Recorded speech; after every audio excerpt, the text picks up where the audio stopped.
The Old Poplar by Count Lyof Tolstoi. Our garden had been neglected for 5 years. I engaged workmen with axes and shovels, and I myself began to work with them in my garden. We cut down and lopped off dead and wild growths with superfluous thickets and trees. More abundantly and luxuriously than anything else had grown, the poplar and bird cherry. The poplar starts from roots, and it's impossible to pull it up, but you have to cut the roots out of the ground.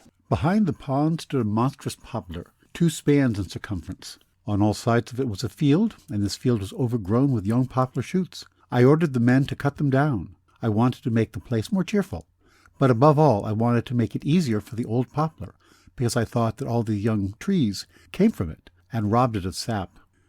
As we were cutting down the young poplars, I sometimes felt a pang of regret to see the roots full of sap hacked in pieces underground. Sometimes 4 of us tried to pull up the roots of some young poplar that had been cut down and found it impossible. It would resist with all its might and would not die.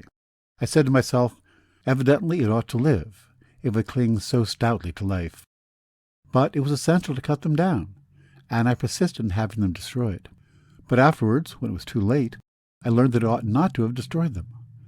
I supposed that the saplings drew their sap from this old poplar, but it proved to be quite the reverse. After I'd cut them down, the old poplar also died. When it put forth leaves, I saw that one of the halves, it grew in 2 great bunches, was bare, and that same summer it dried up. It had been long dying, and was conscious of it, and had been giving its life to its shoots.